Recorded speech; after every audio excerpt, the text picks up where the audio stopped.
Hello दोस्तों, आज हम आप सभी को कक्षा 11 की बायोलॉजी के जो अपने क्वेश्चन हो गए थे 4, उसके आगे का क्वेश्चन समझाने वाले हैं। अपना कक्षा 11 बायोलॉजी का अध्याय 1 चल रहा था, जिसमें अपन ने 4 क्वेश्चन समझ लिए थे। अब 4 क्वेश्चन के बाद हमें उम्मीद है कि आप लोगों ने चारों क्वेश्चन अच्छे से समझे होंगे, पढ़े होंगे व फेयर पर नोट कर लिया होगा। इसके बाद जो अपना 5वां क्वेश्चन है वो है कि पौधों तथा जंतुओं में कोई 5 अंतर लिखिए। तो अपन को पौधों के बारे में व जंतुओं के बारे में अंतर बताना है कि दोनों में क्या विभेद है, क्या अंतर है। तो जो अपने पौधे होते हैं, जो पौधों का जो शरीर होता है, अपन को सबसे पहले क्वेश्चन लिखना है पौधों तथा जंतुओं में अंतर लिखिए। पौधों या जंतुओं में कोई 5 अंतर लिखिए। बोर्ड पर लिखा हुआ है कि पौधों तथा जंतुओं में कोई 5 अंतर लिखिए।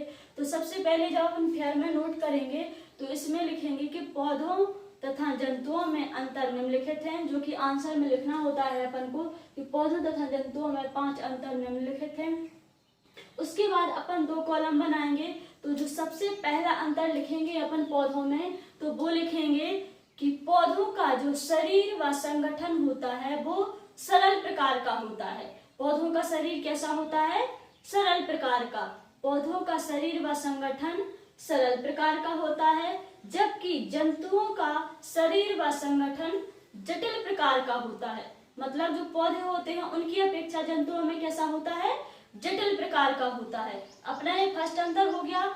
उसके बाद अपना जो दूसरा अंतर है वो है कि जो पौधे होते हैं, पौधे CO2 जल व CO2 जल व जो सूर्य का प्रकाश होता है, इन तीनों की उपस्थिति में अपना भोजन स्वयं बना सकते हैं।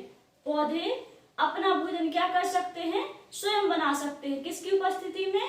जल, CO2 मतलब कार्बन डाइऑक्साइड व सूर्य के प्रकाश की उपस्थिति में अपना भोजन स्वयं बना सकते हैं। लेकिन जो जंतु होते हैं, ये जंतु अपना भोजन स्वयं नहीं बना सकते हैं, क्योंकि इनमें प्रकाश संश्लेषण की क्रिया नहीं होती है।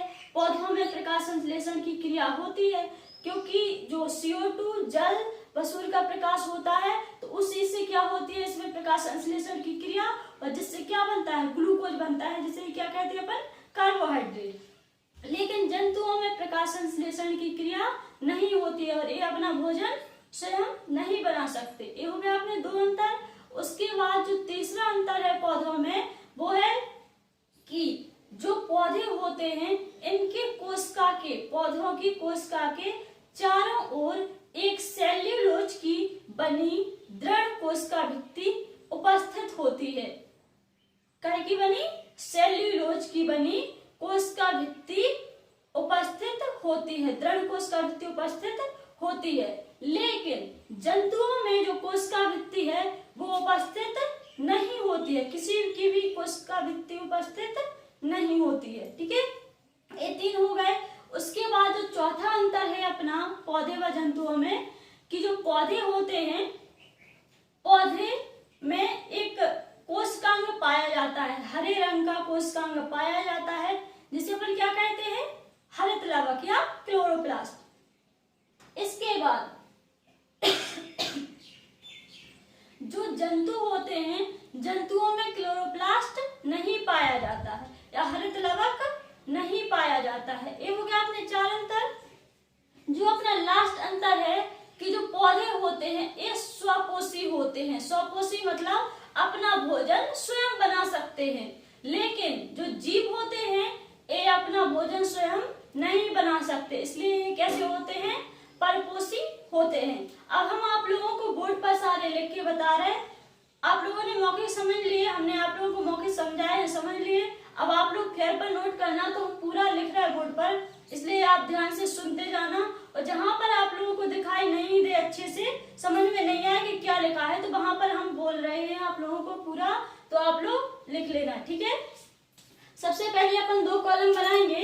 एक में लिखेंगे पौधे, एक में लिखेंगे जंतु।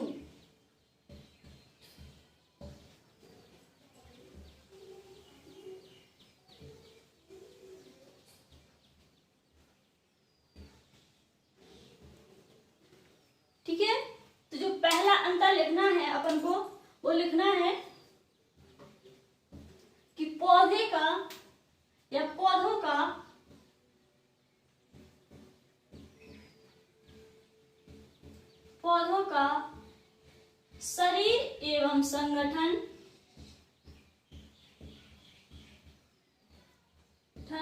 सरल प्रकार का होता है।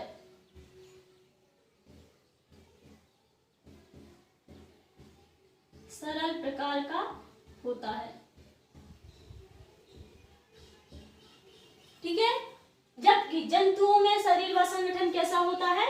जटिल प्रकार का।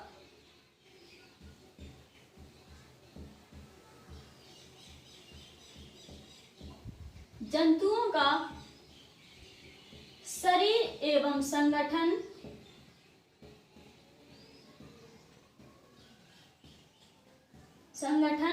जटिल प्रकार का होता है।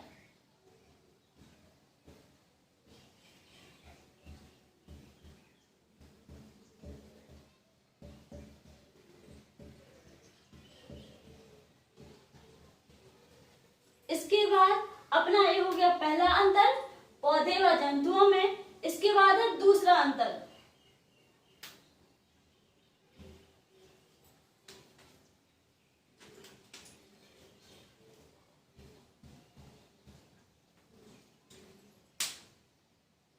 इसके बाद दूसरे अंतर में जो लिखना है अपन को कि दूसरे अंतर में कि पौधों में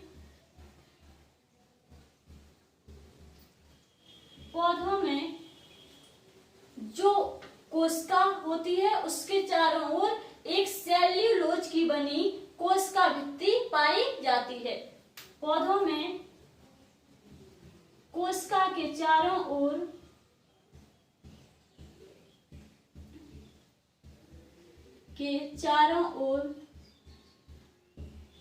सेल्यूलोज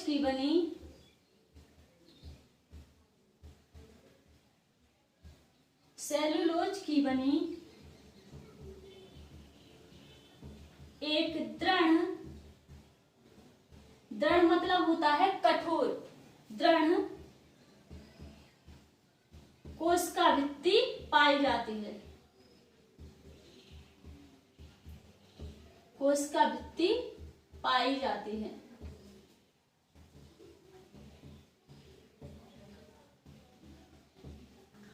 जबकि जंतुओं में कोशिका भित्ति अनुपस्थित होती है। अनुपस्थित मतलब इसमें नहीं पाई जाती है।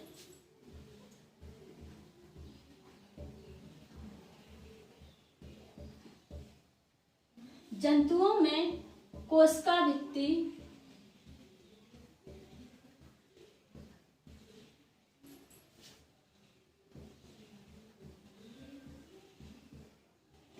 अनुपस्थित होती है।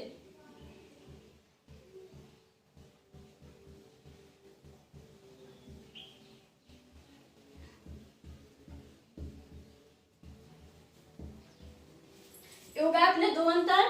पहला पौधों का शरीर संगठन सरल प्रकार का होता है, जंतुओं का जटिल प्रकार का या कठिन प्रकार का होता है।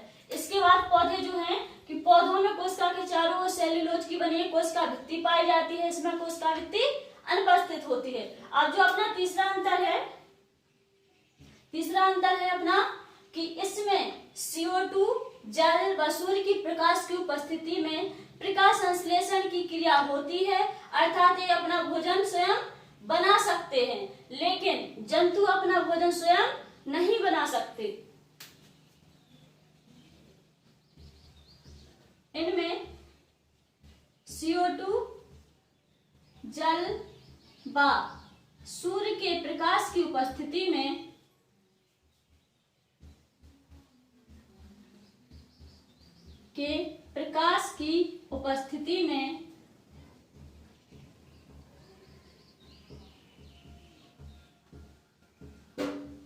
प्रकाश संश्लेषण की क्रिया होती है।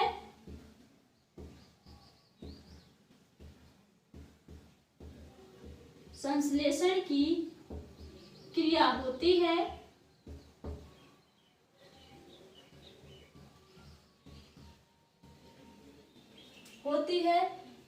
अर्थात ये अपना भोजन स्वयं बना सकते हैं।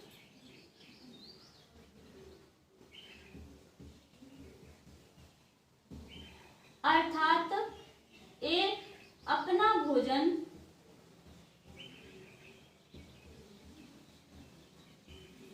स्वयं बना सकते हैं।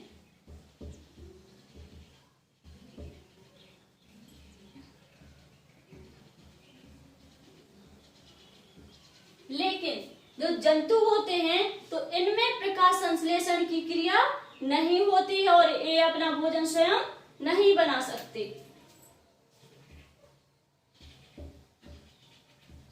इनमें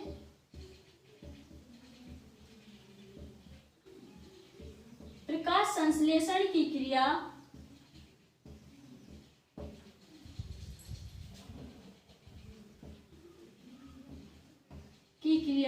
नहीं होती है,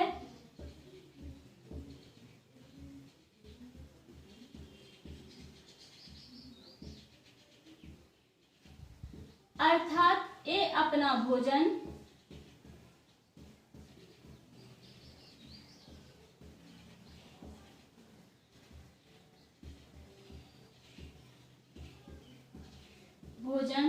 स्वयं नहीं बना सकते हैं।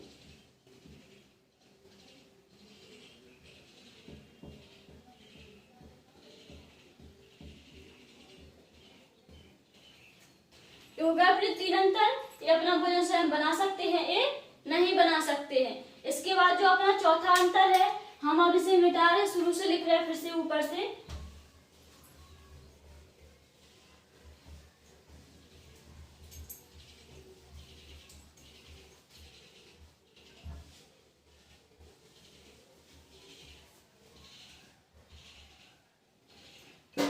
जो अपना चौथा अंतर है, हमने बताया था चौथे अंतर में कि जो पौधे होते हैं इनके कोशिकांग, एक हरे रंग का कोशिकांग पाया जाता है पौधों में। पौधों में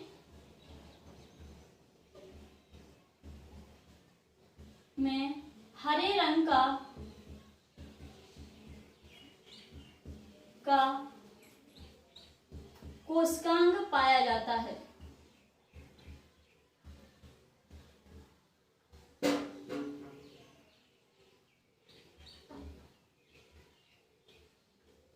कोशिकांग पाया जाता है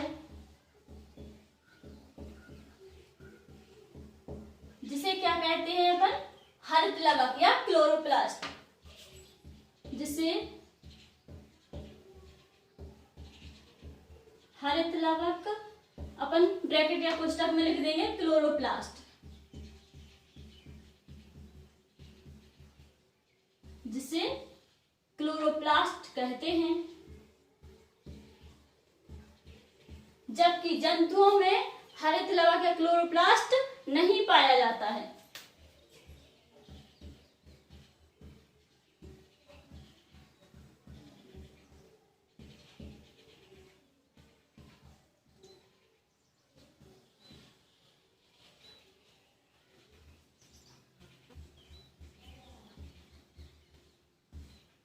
हरित लवक नहीं पाया जाता है।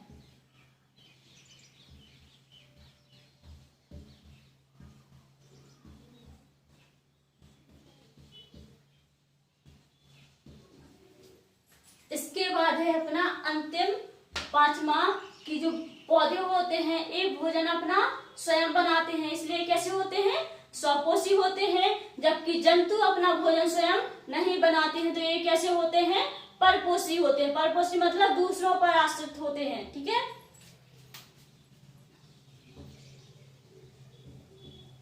पौधे स्वपोषी होते हैं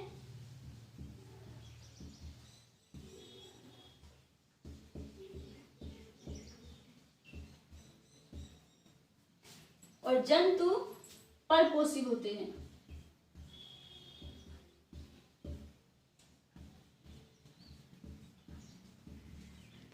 परपोषी होते हैं।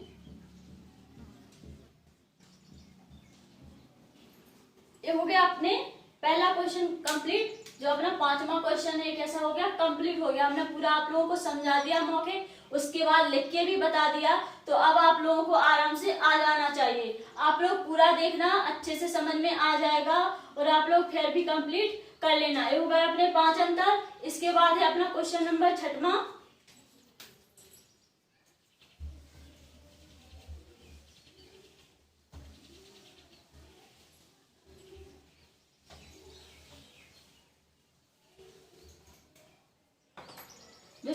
क्वेश्चन है अपना कि संग्रहालय या म्यूजियम किसे कहते हैं। संग्रहालय या म्यूजियम किसे कहते हैं और कोई प्रमुख 2 म्यूजियम के नाम लिखिए।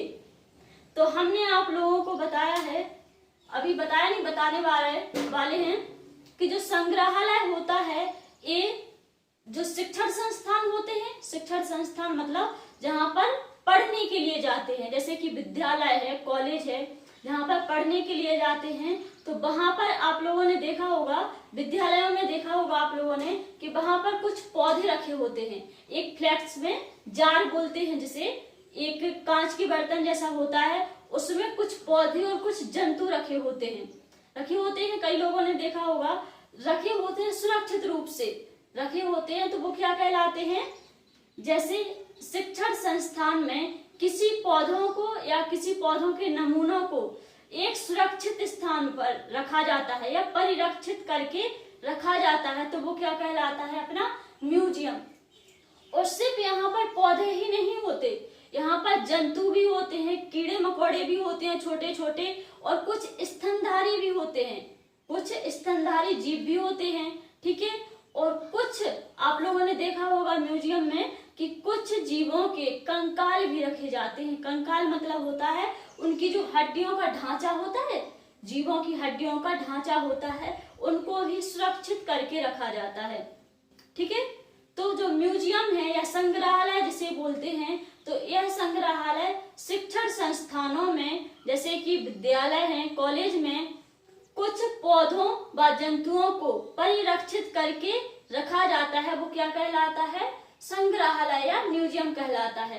यहाँ पर कीड़ों मकोड़ों को मारकर, मतलब जो छोटे कीट पतंगे होते, कीड़े होते हैं, उनको मारकर व उन्हें पिन लगाकर एक डिब्बे में, जो कांच का बर्तन होता है, उसमें बंद करके रख देते हैं, सुरक्षित रख देते हैं।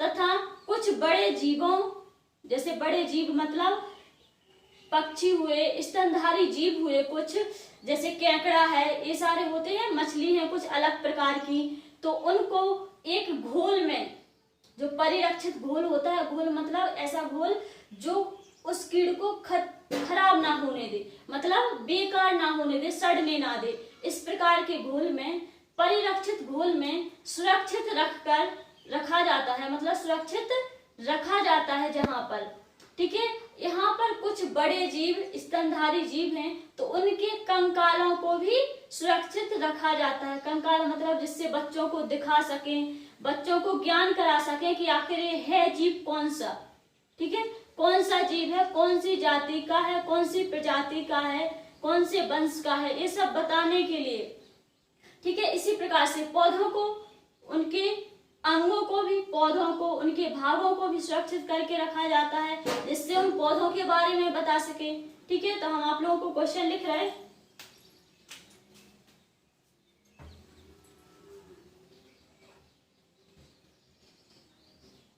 अपना प्रश्न क्रमांक है 6वां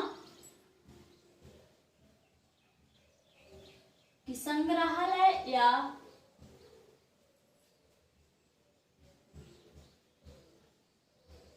म्यूजियम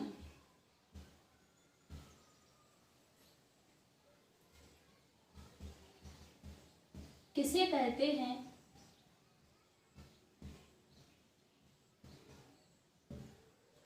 किन्हीं 2 प्रमुख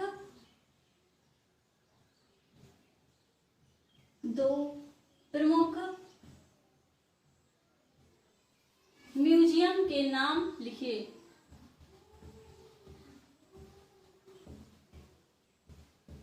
के नाम लिखिए।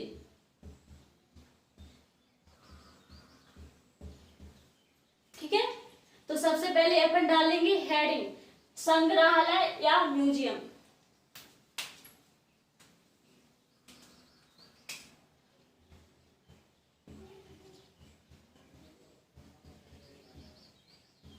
संग्रहालय, इसे ही अजायब घर भी बोलते हैं, अजायब घर।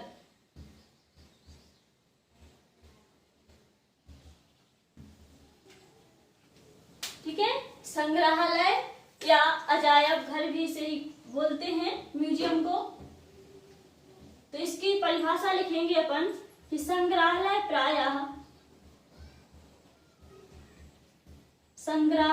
प्रायः शैक्षिक संस्थानों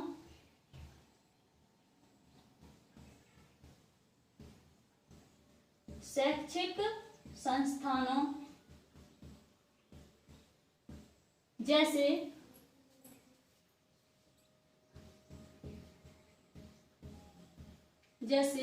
विद्यालय तथा कॉलेजों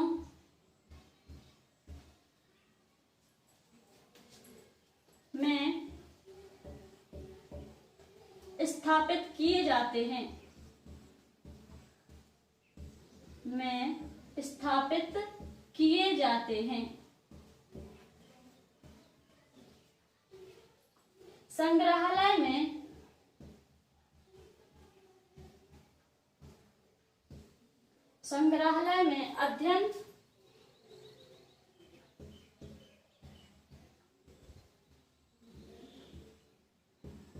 संग्रहालय में अध्ययन के लिए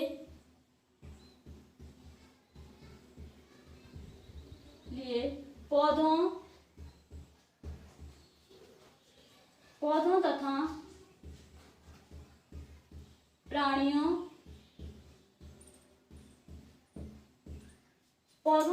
प्राणियों के नमूने होते हैं। नमूने मतलब उनको सुरक्षित रखा जाता है, जो नमूने होते हैं। पौधे तथा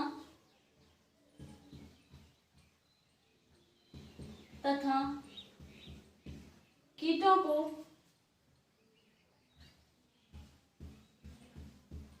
इसके कोष्टक में लिख देंगे प्राणियों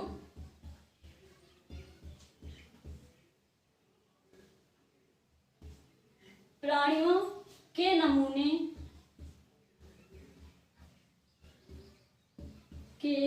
नमूनों को सुखाकर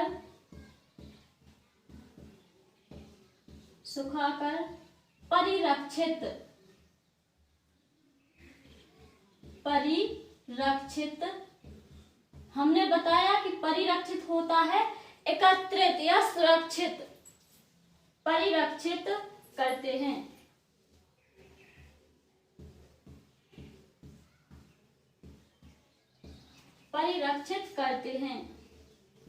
कीटों को मारकर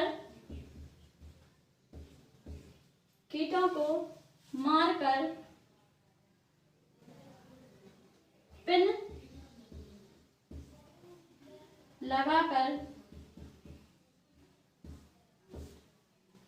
लगाकर डिब्बों में एकत्रित रखते हैं।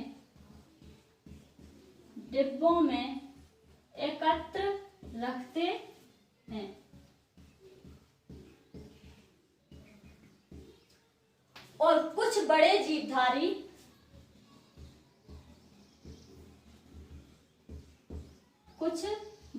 जीव जैसे लिख दो स्तनधारी,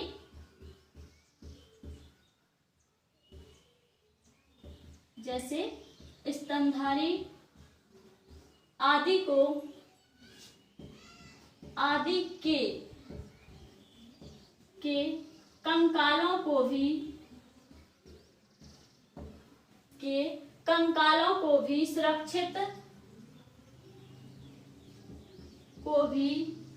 परिरक्षित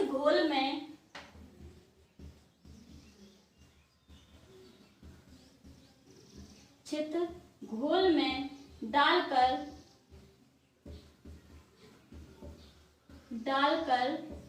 सुरक्षित रखा जाता है।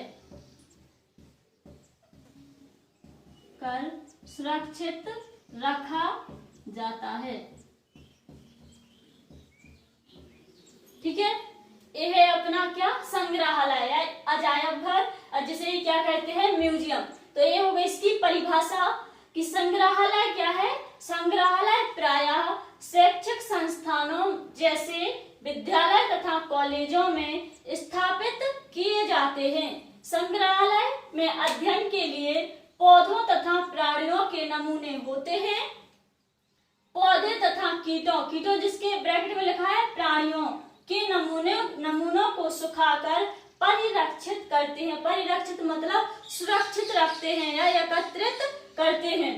कीटों को मारकर पिन लगाकर डिब्बों में एकत्रित रखते हैं। कुछ बड़े जीव जैसे स्तनधारी आदि के कंकालों को भी परिरक्षित घोल में डालकर सुरक्षित रखा जाता है। ठीक है, ये हो गई अपनी परिभाषा। इसके बाद अपन को लिखना है कि कुछ प्रमुख म्यूजियम के नाम निम्नलिखित हैं। तो हम यहाँ पे मिटा रहे इसे।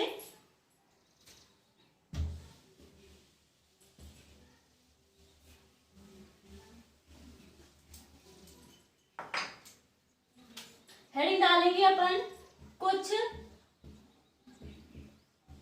प्रमुख म्यूजियम के नाम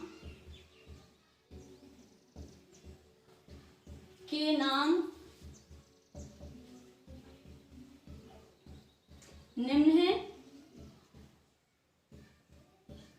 ठीक है, सबसे पहले अपन लिखेंगे नेचुरल हिस्ट्री,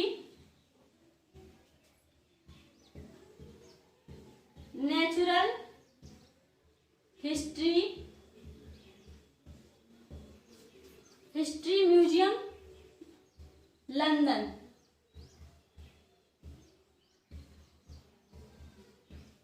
ये कहाँ पर है म्यूजियम? लंदन में। नेचुरल हिस्ट्री म्यूजियम है कहाँ पर? लंदन में। उसके बाद है अपना दूसरा जो कि भारत में ही है, इंडियन म्यूजियम,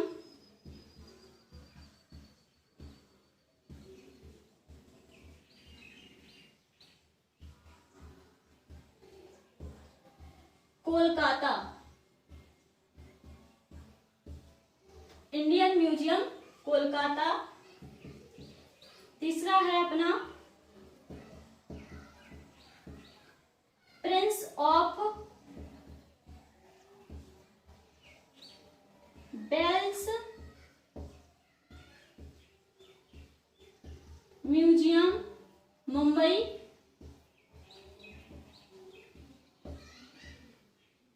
इसके बाद है अपना, यहां पर बिंदी नहीं रखना हो तो एक आधा माँ भी कर सकते। फिर है अपना national museum of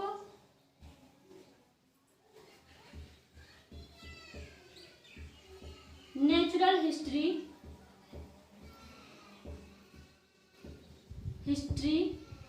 Delhi.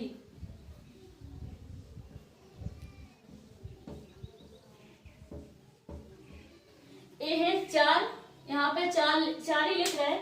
Natural history museum London, Indian museum Kolkata, prince of Wales museum Mumbai और national museum of natural history Delhi. ये हो गया अपने चार म्यूजियम। लिखना दो थे पर हमने चार लिख दिए। ठीक है, इसके बाद है अपना आज का आखिरी question, last question number 7वां।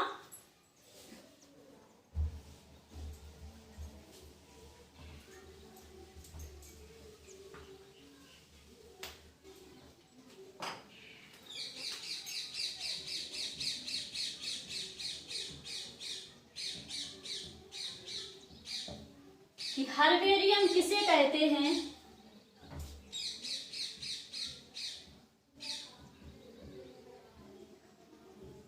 Herbarium किसे कहते हैं?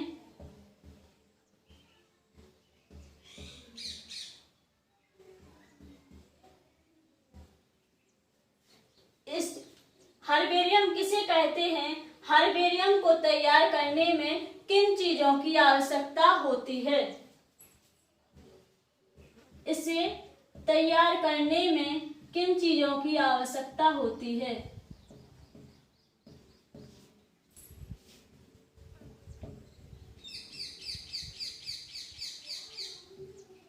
किन चीजों की आवश्यकता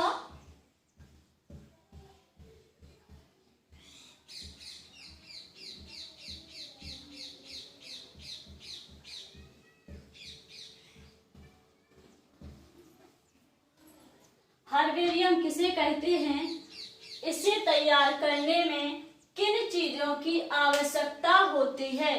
तो हर्बेरियम जो अपना है, हर्बेरियम होता है जो पौधे या पौधे के भागों को जहां पर सुरक्षित रखा जाता है वहां पर उसे कहते हैं हर्बेरियम। ठीक है, पौधे या पौधे के भागों को जहां पर सुरक्षित रखा जाता है या जिस क्षेत्रफल में सुरक्षित रखा जाता है उसे क्या कहते हैं, हर्बेरियम।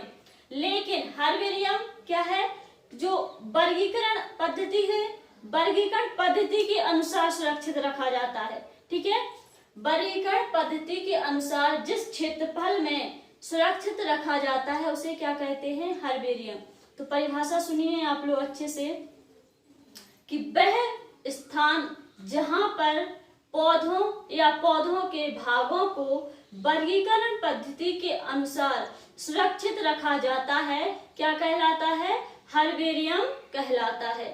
ठीक है, एक बार और सुन लीजिए आप लोग ध्यान से, वह स्थान या वह भाग जहां पर पौधों या पौधों के भागों को वर्गीकरण पद्धति के अनुसार सुरक्षित रखा जाता है, पौधों को सुरक्षित रखा जाता है, क्या कहलाता है, हर्बेरियम कहलाता है। परिभाषा हो गई। ठीक है, इसको तैयार करने के लिए, हर्बेरियम को तैयार करने के लिए कुछ चीजों की आवश्यकता होती है, नॉर्मल चीजों की, जैसे कि कैंची है, चाकू है और बॉक्स है और हर्बेरियम प्रेस है। जैसे जो पौधों पर प्रेस करने के लिए होता है वो वाला नहीं, जो मतलब नॉर्मल पौधों पर प्रेस करने के लिए होता है। जिससे पौधे तैयार करने हैं तो उन पर प्रेस करने के लिए वो अलग से प्रेस होता है, उसके लिए प्रेस चाहिए होता है, लेंस चाहिए होते हैं, अखबार चाहिए होते हैं। ठीक है, आदि चीजें चाहिए होती हैं हर्बेरियम को तैयार करने के लिए। तो हम परिभाषा लिख रहे हैं, अब आप लोग ध्यान से देखना। सबसे पहले हेडिंग डालेंगे हर्बेरियम।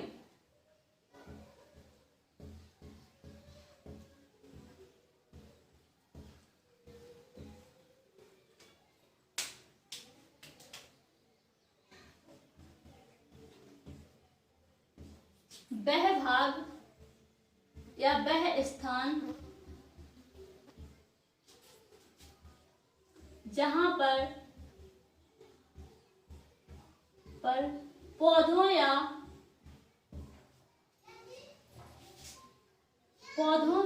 पौधों के भागों को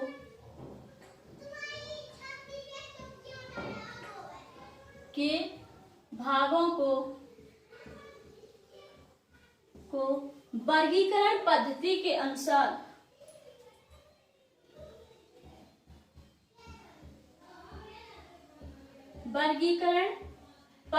के अनुसार सुरक्षित रखा जाता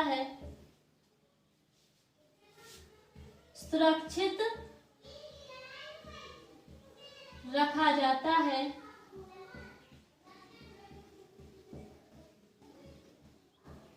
हर्बेरियम कहलाता है।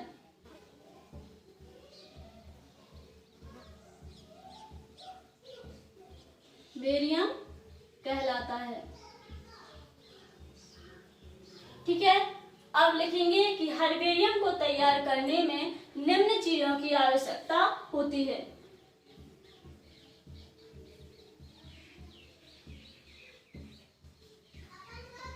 हर्बेरियम तैयार करने में निम्न चीजों की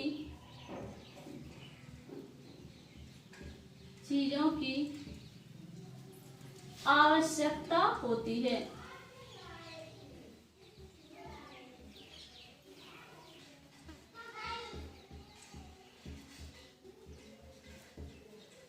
ठीक है, तो सबसे पहले लिखेंगे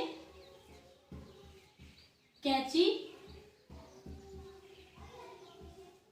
ठीक है, दूसरा लिखेंगे चाकू, तीसरा लिखेंगे पादप प्रेस,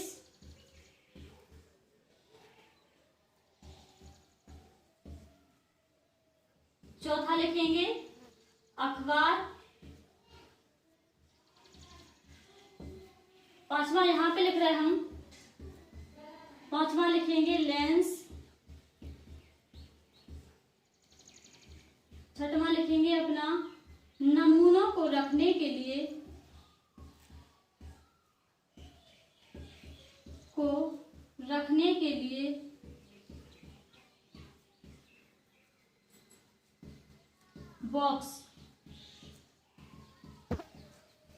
बॉक्स आदि।